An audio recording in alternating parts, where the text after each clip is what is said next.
I-Team exclusive. For the first time, we can show you the body cam video when a Richmond County deputy strikes another deputy on the back of the head with his flashlight. It happened when both were responding to a call. A 17-year-old, and also for the first time, the deputy hit is speaking out, talking only to our I-Team. This February will mark 4 years since that night. And to put it in perspective, this happened more than a month before Augusta had its very first case of COVID. A grand jury indicted Deputy Brandon Keithley, and he was arrested on charges of aggravated assault and aggravated assault on a peace officer. But even after all this time, his case has not been to court. And as our Meredith Anderson has uncovered, the delays come at a high cost. In more ways than one. Let's start with the obvious one, money. Brandon Keithley has been on paid administrative leave all this time. So for all this time, you've been paying him not to come to work. But the cost is also transparency. Because this hasn't been to trial, this video is not in the public record yet. I only have it because a source gave it to me. That's because for months, I've been investigating how the Richmond County Sheriff's Office investigates itself. And this could be yet another example, raising questions about who's policing the police. Not just to the deputies, but to this agency. He suspended Deputy Brandon Keithley for 30 days, but also gave Deputy Nunes a written reprimand. He added insult to injury when he handed me that. Nick Nunes resigned, and not long after, left the area. First of all, I'm sorry it has to be this way. I would have much rather sat down face to face. So I'm currently in Phoenix, Arizona, so I'm quite a bit of ways from you. It's also been quite a bit of time since I first asked him for an interview. This wasn't because you didn't want to talk about it. It's because you felt like you couldn't? I was advised that I couldn't. I was told from senior leadership at the sheriff's office at the time that I was to refrain from speaking to you unless I wanted to become jobless. So my career was dangled in front of me. And so in order to pay my mortgage, pay my bills, and have a sustainable way of life, I was told I could not speak to you. The Richmond County Sheriff's Office sees it differently, though. When Nunes went over there and pushed him out of the way, he committed a violation of the law. That's against the law for him to do that.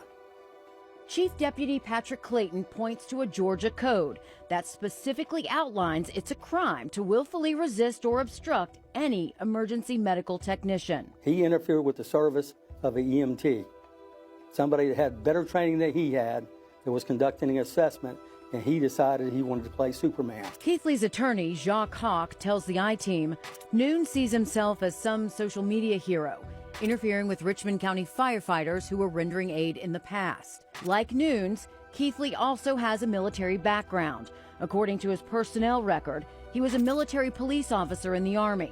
He also was an Augusta firefighter before working as a deputy, so he was a certified EMT. Were there ever any thoughts of charging Nunes criminally? No. I mean, we looked at it, and basically what this was, we made the determination this was a dispute between two co-workers, is basically what this boiled down to. It was appalling, but we felt like there was a joint culpability on both of their parts, and that's why we made the findings that we did. Clayton does admit he wouldn't disagree if Keithley faced lesser charges. Keithley, if he was going to be charged with any kind of crime, the only thing that we can see that he qualifies for would be simple battery. Still, the Sheriff's Office's own police and procedures manual names a flashlight as a possible deadly weapon. It also clearly states it may be considered deadly force if strikes are directed at the subject's head. I'm not defending what he did, but he clanked him in the back of the head. He just clanked him. It was such a light hit that he actually had to ask him, "Did you just hit me?" If you look on the videotape, he says, "Did you just hit me?" Dude, did you just hit me with the flashlight, dude? Then I felt the back of my head wet, like a sticky wet. And then that's when I reached back, and in one frame you can actually see in my glove, my light purple glove is now almost maroon. That's actually not the blood from the gunshot wound victim, that's the blood from scrubbing the back of my head. Nunes went to the hospital that night. He got stitches and staples. There was an internal investigation where basically The sheriff's office investigated itself. The sheriff suspended Keithley, but never charged him with a crime. But then the district attorney showed a grand jury the video, and that grand jury recommended charges. A second grand jury indicted Keithley on felony charges. He was arrested December 2nd, 2020, yet Sheriff Richard Roundtree allowed him to keep his job, putting him on leave with pay. Yeah, I think that's disgusting. The I-Team crunched the payroll numbers. So far, it's cost Richmond County taxpayers more than $137,000 for Keithley to sit at home, during which time he's been given not one, but 2 pay raises.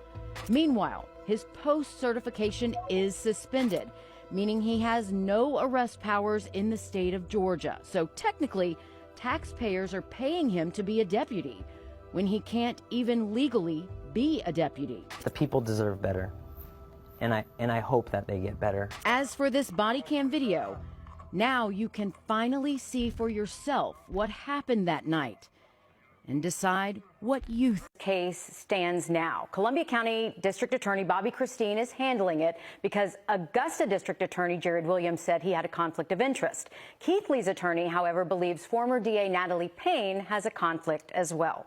For now, we are told that it is not on any court calendars yet.